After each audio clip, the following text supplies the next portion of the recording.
नमस्कार दोस्तों। आज मैं आपको फाइनेंशियल अवेयरनेस पे एक टॉपिक पे डिस्कस करने वाला हूँ। यहाँ पे मैं आपको बताने वाला हूँ कि हम लोग जो है नॉर्मली जो हम लोग घर खरीदने के टाइम क्या गलतियाँ करते हैं। तो बेसिकली गलतियाँ नहीं, फाइनेंशियल अवेयरनेस ना होने की वजह से हम लोग किस तरीके से फाइनेंशियल प्लानिंग करते हैं और उसमें अपना लॉस होता है। इसमें यहाँ पे मैं दो एग्जांपल देके आपको बताऊंगा और उसमें कंपेयर करके बताऊंगा किस तरीके से हम लोग लोन ट्रैप में फंसते हैं और होम लोन ले लेते हैं और होम लोन लेने के बाद कितना हम लोग इंटरेस्ट बैंक को पे करते हैं और 15-20 साल बाद अपने को पता चलता है कि जितना मेरा अभी वैल्यूएशन है प्रॉपर्टी का उतना उतने से ज़्यादा तो मेरा इंटरेस्ट पे करके हो गया है।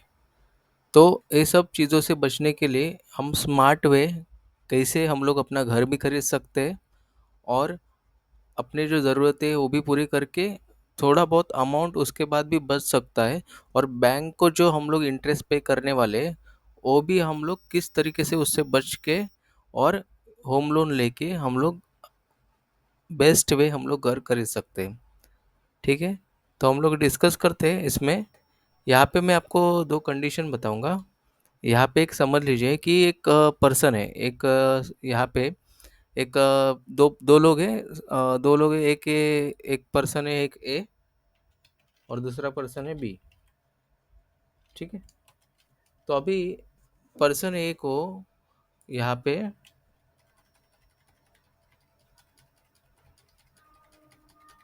ठीक है, ये आ गया अपना स्पेस। ठीक है, अभी पर्सन ए जो है बंदा समझ लीजिए वो 25 साल की उम्र का है। उसको अभी अगले 5 साल में घर खरीदना है। और पर्सन बी का जो एज है वो भी 25 साल है, उसको भी अगले 5 साल में घर खरीदना है। तो वो क्या करेगा, पर्सन ए जो है वो समझ लीजिए कि उसका इन्वेस्टमेंट जो है अपना टिपिकल रहता है। वो क्या करता है कि थोड़ा पैसा इधर उधर इन्वेस्ट करता है और बाकी का खर्चा कर लेता है और थोड़ा बहुत सेविंग करता है। तो सेविंग करने के बाद 5 साल के बाद उसने सब शादी और ये सब होने के बाद वो डिसाइड करता है अभी घर सेटल हो जाए और घर खरीद ले। तो एट द एज ऑफ 30 वो घर खरीदता है। तो जो 25 साल की उम्र में समझ लीजिए अगर वो घर का भी सोचता है और 5 साल में उसको घर खरीदना है, तो हम लोग वो भी ऐड कर लेते कि समझ लीजिए कि उसके घर का जो 50 लाख का घर है उसकी जो प्राइस है वो 70 लाख हो गई। तो हम लोग वो 70 लाख पकड़ के चलते हैं और उस हिसाब से हिसाब करेंगे, वो कैलकुलेशन के लिए भी ईजी रहेगा।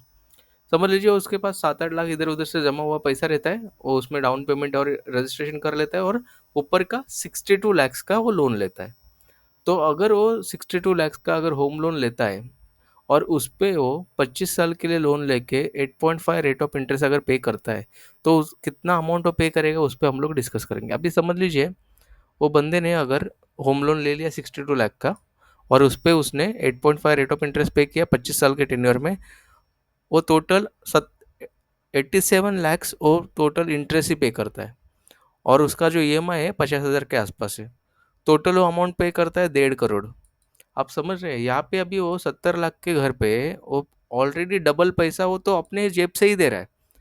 तो मतलब 15 साल में उसका अगर 70 लाख का घर अगर 1.5 करोड़ में भी बेचता है तो भी उसको कुछ बेनिफिट नहीं होने वाला है। तो मतलब उसका जो पे वो सिर्फ वो अपने घर पे रहा वही उसका एक सेटिस्फेक्शन है, बाकी उसको जो रिटर्न जो आने वाला है होम लोन में तो कुछ ज़ीरो हो गया। क्योंकि 15-20 साल में अगर वहाँ पे उसके घर के वैल्यूएशन और सब क्या होगा क्या नहीं, और उस पे हम लोग नहीं जाएंगे, उस पे डिस्कस भी नहीं करेंगे ज़्यादा डीप में। लेकिन समझ लीजिए कि वो ऑलरेडी 1.5 करोड़ पे कर रहा है। अगर 1.5 करोड़ वो उस पे ही दे रहा है तो उसके पास बचा क्या। अगर वो प्रॉपर्टी 20 साल में आपके हिसाब से कितने में जाना चाहिए, समझ लीजिए 2 करोड़ भी जाता है तो भी उसको 1.5 करोड़ पे करके हो गया है 70 लाख पे, उसका सिर्फ 50 लाख का आप रिटर्न भी निकालेंगे 50 लाख रुपया, तो इंटरेस्ट वाइज बहुत कम हो जाएगा। ठीक है, ये नॉर्मली 90% लोगों का होता है। मैं खुद भी होम लोन पे घर ले चुका हूँ। मेरा भी वो सब कैलकुलेशन करके होने के बाद अभी थोड़ा फाइनेंशियल अवेयरनेस के बाद मैं ये सब चीज़ें प्रैक्टिकली समझने के बाद आपको आपके साथ भी शेयर कर रहा हूँ। आप भी ज़्यादा से ज़्यादा लोगों को ये तक बात पहुँचाइए कि हम लोग किस तरीके से स्मार्ट वे हम लोग घर खरीद सकते हैं। एक मिनट, हाँ। ओके, ठीक है, अभी इसका तो हो गया केस सेम है। वो टोटल 1.5 CR पे कर रहा है, मैं यहाँ पे लिख लेता हूँ। उसका जो वैल्यू है 25 साल में 1.5 CR वो पे कर रहा है। अभी हम लोग जो केस 2 है वो डिस्कस करते हैं। केस 2 में जो पर्सन मिस्टर बी, उसका देख लीजिए वो क्या करेगा। उसको भी 5 साल के बाद घर खरीदना है, वो भी 25 साल का है। उसको ने सोचा है कि 5 साल बाद मुझे घर खरीदना है। उसका भी समझ लीजिए कि अभी कोई जिम्मेदारी नहीं है, सैलरी उसका मिस्टर ए की जितना ही है, 50,000 रुपया। वो क्या करता है कि 50 और कोई जिम्मेदारी ना रहने की वजह से वो 25,000 सेविंग कर सकता है। तो वो क्या करता है, 25,000 हर महीना SIP चालू करता है। तो 25,000 का SIP हर महीना करके वो समझ लीजिए वो सालाना, अगर आप कैलकुलेट करेंगे तो आपको पता चलेगा कि ये total 3 lakh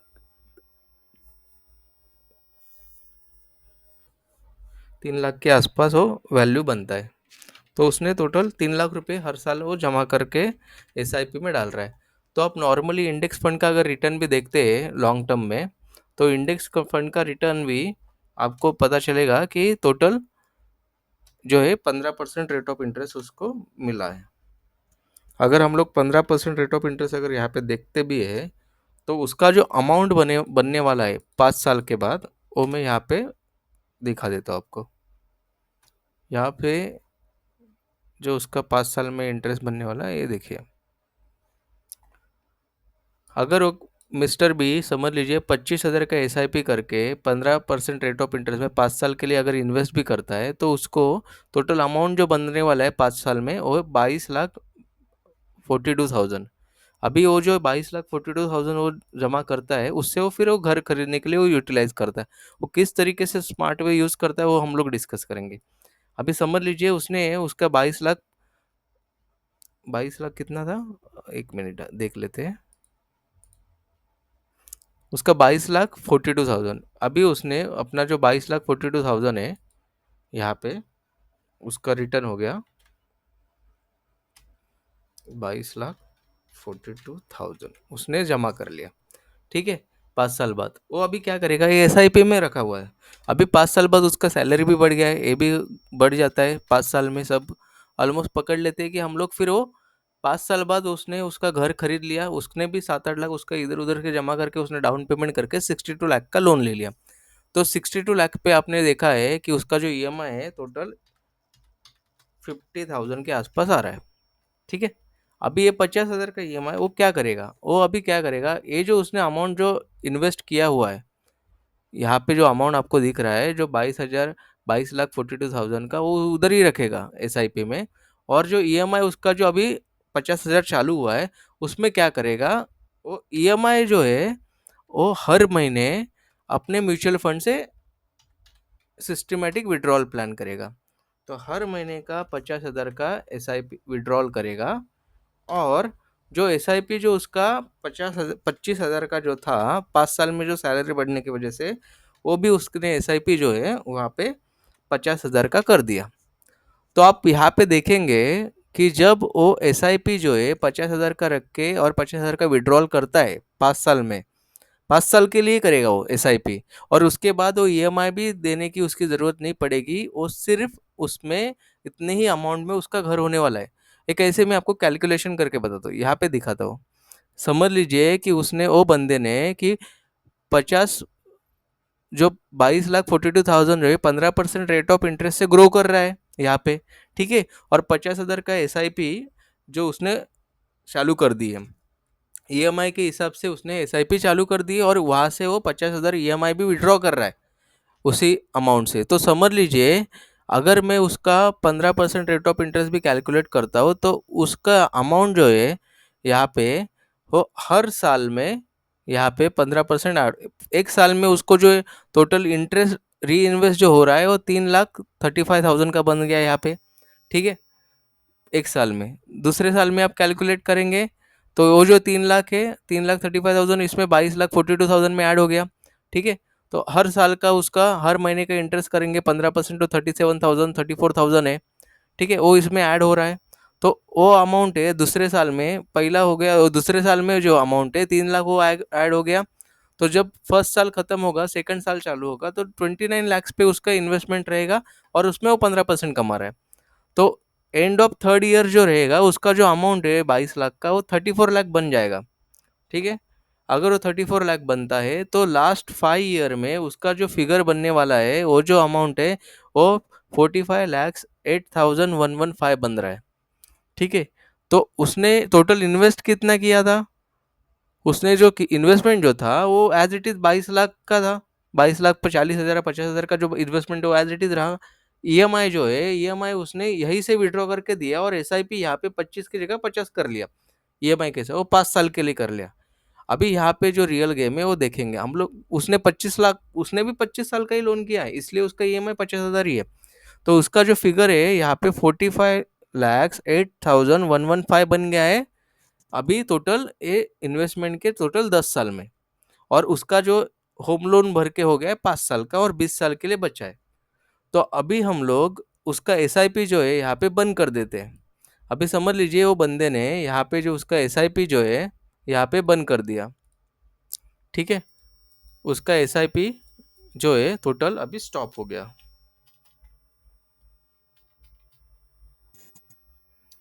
SIP stop after 5 year. ठीक है, और उसका जो SWP है, जो सिस्टमेटिक विड्रॉल प्लान है, वो अभी 20 साल तक के लिए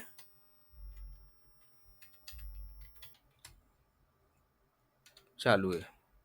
वो कहाँ से विड्रॉ हो रहा है? वो उसी जो 22,42,000 जो इन्वेस्टेड है उसमें से ही हर महीने का ईएमआई वो पे कर रहा है। हर महीने का ईएमआई कितना हो गया? ईएमआई 50K वो विड्रॉ हो रहा है उसी इन्वेस्टमेंट से। अभी हम लोग यहाँ पे कैलकुलेशन जो मैंने आपको दिखा दिया था, तो उसने जो है वो जो 5 साल में जो 22 लाख है उसके भी ईएमआई के साथ जो विड्रॉल करते करते उसकी जो अमाउंट है 45,08,000 हो गई है। तो मैं ये भी लिख देता हूँ यहाँ पे उसने 45,08,000 का उसका टोटल इन्वेस्टमेंट है अभी भी। ठीक है, और अभी वो क्या करेगा? अभी यहाँ पे इसमें से ही एसआईपी 20 साल के लिए चालू रखेगा। तो 50K EMI फॉर 20 ईयर्स। ठीक है, अभी यहाँ पे हम लोग देखते हैं उसका जो 5 साल बाद एसआईपी 50,000 के एसआईपी के बाद उसने एसआईपी करना बंद कर दिया है। और प्लस उसने जो ईएमआई जो है उसमें इसमें से ही विड्रॉ कर रहा है 45,08,000 से। वो लोग अभी वो विड्रॉ कर रहा है, तो अभी उसका जो अमाउंट बन रहा है हम लोग उस पर ध्यान देंगे। मैं यहाँ पे मेरे वेबसाइट पे दिखा देता हूँ आपको। यहाँ पे मैंने इसी डिटेल में एक ब्लॉग लिखा हुआ है कि घर खरीदने के लिए हम लोग कैसे खरीद सकते हैं। तो आप इस ब्लॉग को भी डिटेल में पढ़ सकते हो, और उसमें वो एक एक्सेल शीट भी दिया हुआ है कि वो कैसे पीडीएफ आप डाउनलोड करके आप अच्छे से जानकारी ले सकते हैं। ठीक है, उसके लिए आप उसको www.tradestock.in में आप जाके लॉगिन कर सकते हो और वहाँ पे जाके देख सकते हैं कि आपको ये ब्लॉग मिल सकता है। म्यूचुअल फंड के इसमें फर्स्ट आर्टिकल ही लिखा हुआ है। अभी मैं यहाँ पे आया, यहाँ पे देखिए आप, यहाँ पे उसने 45 लाख का जो अमाउंट है वो यहाँ पे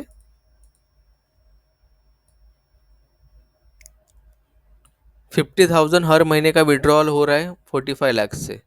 ठीक है, तो पहले साल में जो अमाउंट उसका बना हुआ है टोटल मैच्योरिटी अमाउंट है, एक साल में उसने इंटरेस्ट गेन किया टोटल 6,26,000, और उसमें 6 लाख तो उसका ईएमआई चला गया, तो बचा कितना? 26,000। तो 26,000 45,08,000 में ऐड हो गए। तो ऐड होने के बाद तो टोटल अमाउंट कितना बना है पहले साल में? 45,34,000। अभी वो 15% वो तो एज इट इज चल रहा है। उसका एनुअल रिटर्न अगर कैलकुलेट करेंगे तो वो तो एज इट इज चल रहा है। तो अगर दूसरे साल में कितना बनेगा? दूसरे साल में वो जो अमाउंट है वो 6,26,000 की जगह भी 6,31,000 हो गया है। तो 6 लाख तो माइनस हो गया ईएमआई में, वापस वो 31,000 इसमें ऐड हो गया। तो अगर एट द एंड में अगर देखता हूँ टोटल 20 साल बाद, यहाँ पे मैं दिखा देता हूँ आपको। टोटल ये 19 साल है, 19 साल में देखेंगे आप यहाँ पे, तो आपका ईएमआई तो एज इट इज 50,000, तो 50,000 ही रहेगा, वो तो कभी बदली नहीं होता है, आपको भी पता है। लेकिन जो इंटरेस्ट आप गेन कर रहे हैं, लेकिन वो तो इधर बढ़ रहा है। जो वहाँ पे 29,000 था, वो अभी ये यहाँ पे देख रहे हैं आप 9,94,000 हो गया है। तो 6 लाख माइनस करने के बाद भी आपके पास 3 लाख, मतलब टोटल 4 लाख रुपए इसमें ऐड हो गया। तो एट द एंड यहाँ पे एंड ऑफ डिपॉजिट जो आपका जो टोटल रहेगा, यहाँ पे आप 73,31,000 रुपीज उल्टा आपके अकाउंट में बचने वाला है ईएमआई देने के बाद भी। तो अभी आपने फ्लैट खरीदने के लिए कितना पैसा खर्चा किया? तो यहाँ पे मैंने मेंशन किया है, दिखाया दिया है, देखिए आप, after 20 years his EMIs will be completed and his mutual fund matured amount will be 73,31,000। तो उसने पे कितना किया है एक घर खरीदने के लिए? 70 लाख का घर खरीदने के लिए उसने पे, वो जो 8 लाख है वो तो छोड़ दीजिए, ऊपर का डाउन पेमेंट हम लोग 62 लाख के हिसाब से बात करेंगे लोन पे। तो उसने 25,000 का 5 साल का एसआईपी किया, 15,000, 15 लाख उसमें हो गए। और 50,000 का एसआईपी 5 साल के लिए किया, उसमें 30 लाख हो गए। तो टोटल उसने 62 लाख के लिए, घर के लिए भी सिर्फ 45 lakhs ओनली पे किया है। लेकिन इसमें एक कंडीशन है कि आपको मार्केट से या म्यूचुअल फंड से आपका मिनिमम 15% इंटरेस्ट रेट CAGR चाहिए। अगर 15% मिनिमम अगर इंटरेस्ट आपको मिलता है सालाना ऑन एन एवरेज, तो आपको इस फिगर तक अमाउंट भी बन सकता है। आपको सिर्फ टोटल 10 साल के लिए पैसा इन्वेस्ट करके, वो भी आप 70 लाख, 62 लाख के लिए सिर्फ 45 lakhs ओनली पे कर रहे हैं। उससे आपका घर भी हो रहा है, और उसके रिटायरमेंट के बाद वाला जो फंड है वो भी बन रहा है। यहाँ पे आप देख सकते हैं 73,31,000 वो बंदे के पास बाद में बच रहे पैसे। उससे वो विड्रॉल करके हर महीने उसी 50,000 विड्रॉल रख के ज़िंदगी भर वहाँ पे चला सकता है, और उसकी ज़िंदगी जी सकता है। इस तरीके से आर्टिकल यहाँ पे लिखा हुआ है, आप इसमें www.trusttalk.in में जाके जाके आप देख सकते हैं, पढ़ सकते हैं। और मेरा टेलीग्राम चैनल भी आप ज्वाइन कर सकते हो, उसमें भी मैं डेली मार्केट के अपडेट डालते रहता हूँ। और मैं यहाँ पे जो मेरा आर्टिकल है, यहाँ पे प्रेजेंटेशन में दिखा देता हूँ एक बार।